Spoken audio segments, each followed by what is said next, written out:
If you lived in England in 1252 and you were a male older than 15 years old, you were required by law to own a bow and arrow. Archery was an essential skill in warfare. The longbow archers were highly trained and they could fire up to 12 arrows in 60 seconds, and it is said that an arrow released from a longbow could actually pierce the plate armor of the enemy at a distance of 250 yards. No great risks here when practiced as a sport, but when used in battle, the longbows were stunningly effective. The English archers at the Battle of Crécy in 1346 killed more than 2,000 French soldiers with their longbow arrows. Once the bourgeoisie became important in Europe, many popular archery matches were held, often between competing townships. These events were usually accompanied by fairs and banquets.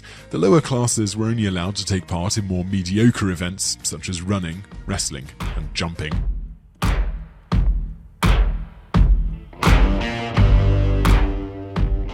Nobility and aristocracy placed great value on their ability in hunting, and there was great prestige attached to killing wild boars, bears, and deers. These were golden opportunities to show off their skills at horsemanship and marksmanship. It was also a great way of providing food for all the banquets. Hunting was dangerous, as the wild boars could kill with their large tusks. There were also risks from stray arrows and being mauled by the animals themselves. There were also accidents caused by reckless horse riding. Class differences meant, of course, that hunting was strictly for the landowners and nobility. The lower classes hated them with a vengeance. When they dared to poach and were caught, the consequences were gruesome and savage. They were usually hanged, but some were castrated, and some were even blinded. Perhaps the worst punishment of all was when a peasant was sewn into a deerskin and then chased by ferocious hounds. A cruel death was inevitable.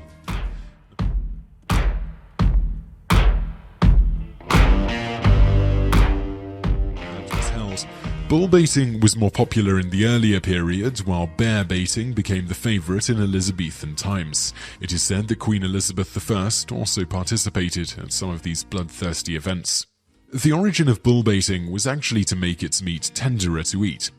Bull baiting was a great way to soften up the meat, thus making it easier to digest. The procedure was the same for bears or bulls. The unfortunate animal was tied to a stake in the center of the arena and had its nose stuffed with pepper to enrage him. He was then baited by ferocious dogs. The bulldog, as the name suggests, was one of the most popular breeds for this purpose. They attacked the bull and aimed for its vulnerable parts, and eventually, after about an hour, would bring it to the ground in agony. Sometimes dogs were thrown to the ground by the bull and suffered broken backs and other traumatic injuries. It was not until 1835 that the English Parliament actually passed a law forbidding bull or bear baiting.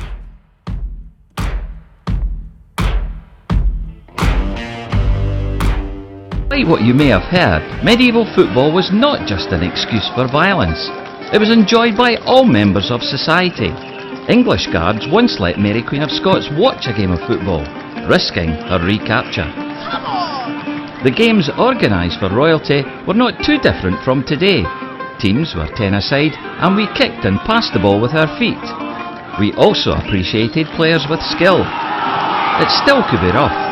An Earl of Bothwell once laid down a duel to an opponent he clashed with during a game. Outside of the royal court, a more brutal version of the game was played.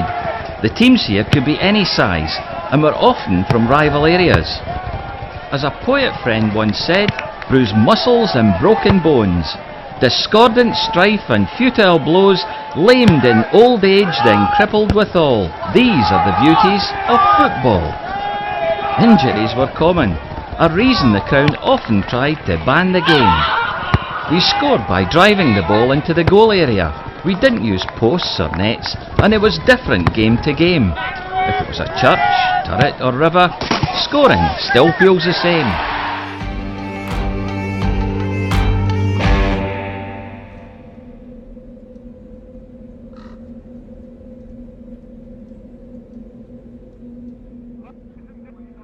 A person coming in to town in a car and think, what's going off here? All these people congregating, and then all of a sudden they see a great rush of people and surrounded by a lot more people, and they think, I can't make this out. Then they'd see them pushed up against a wall and they'd think, what's going off here? And they wouldn't have a clue what it was all about. And they'd think it was a free-for-all. That's what they'd think. But, you know, when you've been brought up round here, you know exactly what it is. So, as I say, there's no rules. The only rule, as I know of, is bang the ball 3 times at the plinth. You know, at the goal. That's all they can do. So there's no other rules.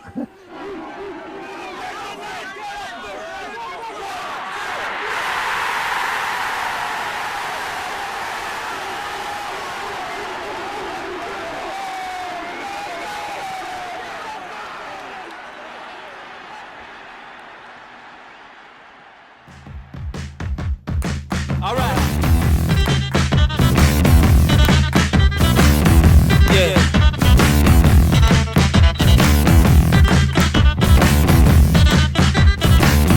Well, I must admit, I can't explain any of these thoughts racing through my brain. It's true. Baby, I'm howling for you. In the late 1700s, most people worked in the fields on land they did not own. Those who owned the land, called aristocrats, lived refined lives in elegant manor houses. Servants raised their children and did their housework. The landowners and the people who worked for them depended upon each other. It was a system that had existed for centuries. In towns across England and the United States, a series of extraordinary innovations would alter the way people lived and worked for the next 150 years. Inventors had found new ways to harness nature's energy. They built new kinds of machines, powered by water, steam, and coal. The new machines replaced hand-powered tools. They did the same work, only cheaper and faster.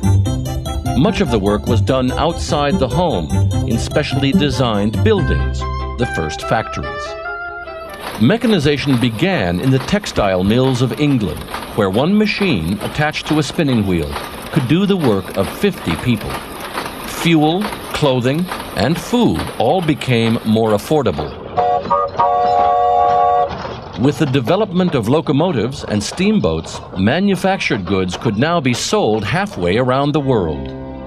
Families moved from the villages of their ancestors to new industrial towns. And a new class of people emerged, workers who produced goods. Industrialists, the people who owned the factories, employed hundreds, sometimes thousands of people. And they made enormous profits in their industrial centers. But while the Industrial Revolution brought wealth to some and jobs for others, it came with a price tag. Pollution from coal-powered factories turned the cities black. Lack of housing created the first urban slums. And the demand for more and more goods and higher profits brought the exploitation of workers, including children. Some of the worst conditions were seen in the textile mills of New England. In the 1830s, a 10-year-old mill girl described her life. We were paid $2 a week, and the working hours of all the girls extended from 5 o'clock in the morning till 7 in the evening, with 1.5 hour for breakfast and for dinner. It was the hiring of children, some as young as 5 years old, throughout the 1800s and early 1900s, that outraged the public.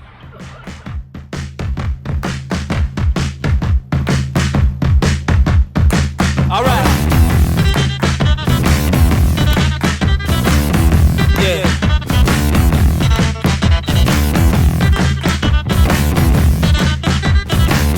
Well, I must admit, I can't explain any of these thoughts racing through my brain. It's true.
Good boy. Whose horse is it?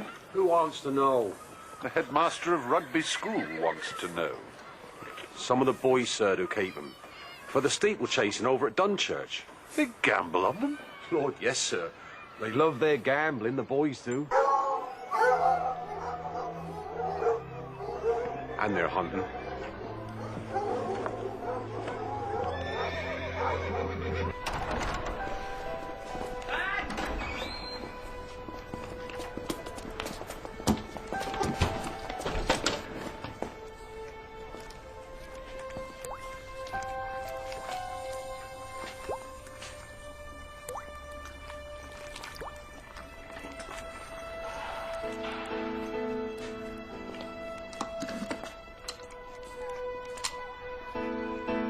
It's unbelievable. They gamble. They race horses. They distill liquor. Well, you knew there was work to be done. 11-year-old boys with guns. I think you should invite some of the older boys up for tea. What, here? Why not?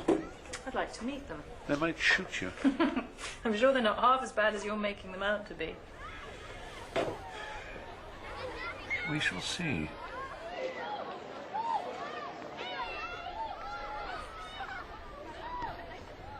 The qualifications which I deem necessary for the due performance of a master's time here may be expressed as the combined spirits of a Christian and a gentleman. To that end, I intend to make some changes here, which I trust will meet the support of you, the longest serving of the masters here at Rugby. What sort of changes, headmaster? Well, for example, it is my understanding that when the school gates are locked at night, there is not a single master left in the school. Leaving boys to their own devices like this can only lead to bullying and wrongdoing. We do not see it as part of our teaching duties to mollycoddle boys, headmaster. Many of these boys are away from home for the first time in their lives. We should be like parents to them. Headmaster, the tradition of rugby school has always been that the boys discipline themselves out of teaching hours. It readies them for the responsibilities of life, of empire. Oh, the boys will have considerable responsibilities. You need not fear on that score, Mr. Smith. But they will be taught in an atmosphere of pastoral care and Christian love, not in an atmosphere where only the strongest and the cruelest survive. The rugby way. The rugby way will have to change, Mr. Smith. Have you actually ever met a schoolboy, headmaster? They are the riotous natives. We, the occupying force. They understand this perfectly. Little is taught by dispute, sir, but everything by sympathy and love. Any questions? Good. Then let the adventure begin. Good day, gentlemen.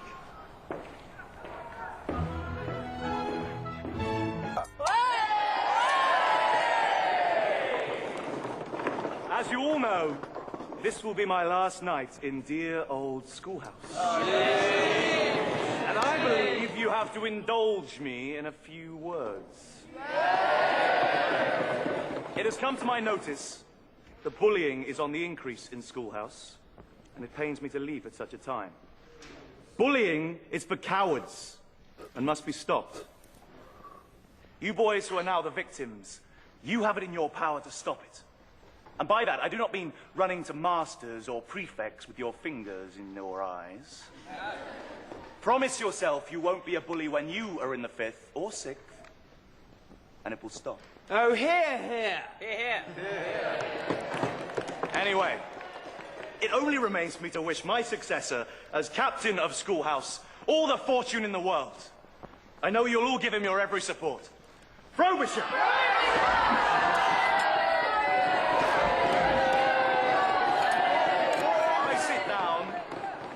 I give you one last toast. There's a toast that should bind us together, now and always. To those who have come before us, and to those who are yet to come. It is this. Dear old Schoolhouse. The best house of the best school in England! It is my most sincere desire to make this school a place of Christian education. What do I mean by this? I mean that there is no time or place where we cannot serve God by serving our fellow creatures. Roughness, coarseness, want of feeling, unkindness, cruelty, bullying. None of these qualities is to be found amongst the inhabitants of the kingdom of heaven, and they will not be tolerated at this school. But I will believe each and every boy's word as I would believe a man's. Whatever you tell me, I will believe it. But let me assure you, gentlemen, that if you think this trust on my part is a license for lying or deception, you will find yourselves deeply disappointed. Your closest bond is not to your companions, but to God. It is therefore no disgrace for the bullied to come forward and point the finger at the bully. In fact, it is his duty to the school, to me, and to God.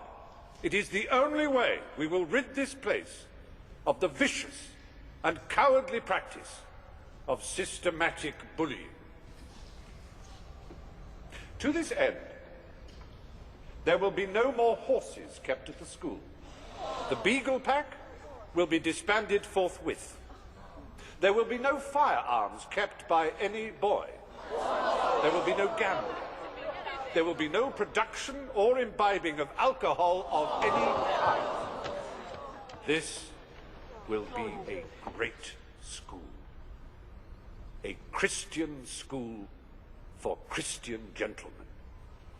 A place of light and learning and goodness. Let us pray.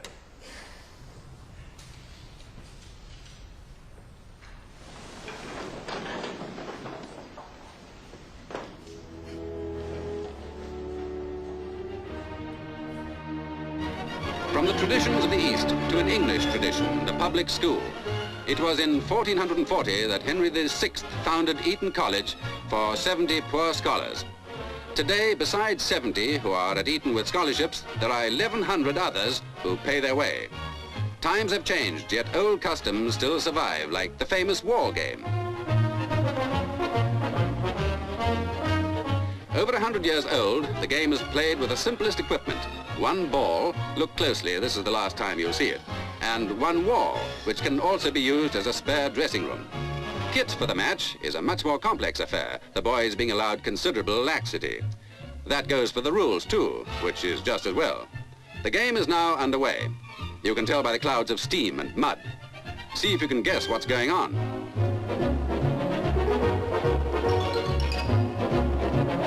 If you've given up, let us explain the game, eliminating unnecessary details. Perhaps you'll remember a ball. Well, that ball is being pushed, carried, or kicked in the direction of Windsor by one team, opposed by upwards of a ton of determination going the opposite way. The rule is, of course, to play the ball, but as you'll notice, some of the players are a little short-sighted.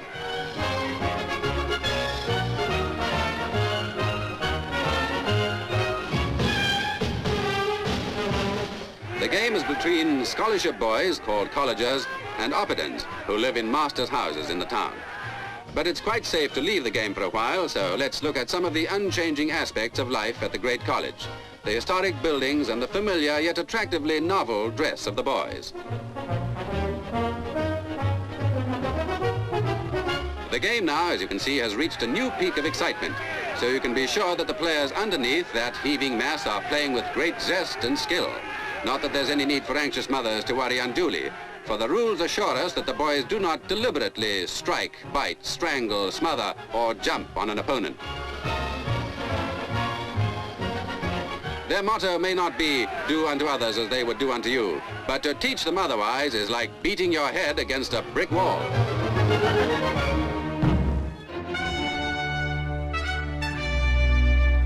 Harrow, one of the most famous and influential public schools in the world. Over 400 years old, steeped in history, synonymous with wealth and privilege. But what's it like to go there? Boarding houses at Harrow first sprang up in the mid-18th century, when masters began renting out rooms to supplement their income.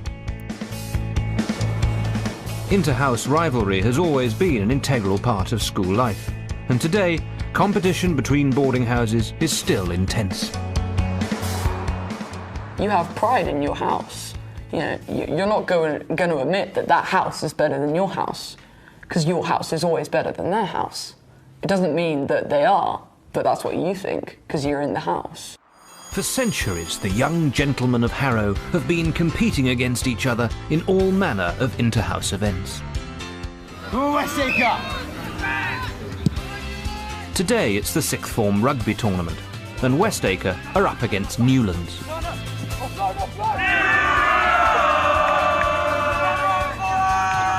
The school coaches have always felt in the past that the boys save their very best for playing for the house, and they're absolutely fearless playing for the house.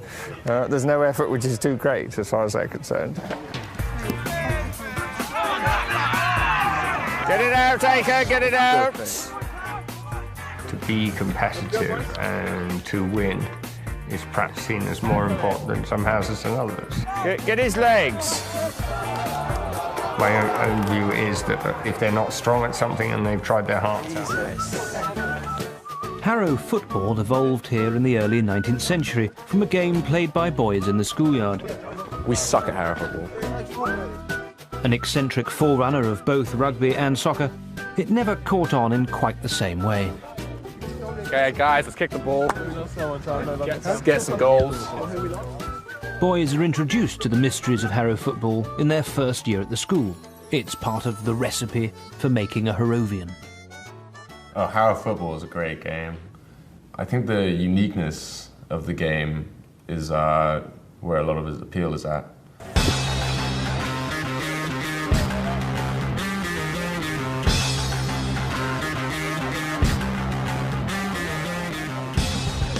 It's good, follow it up, you're on, play on.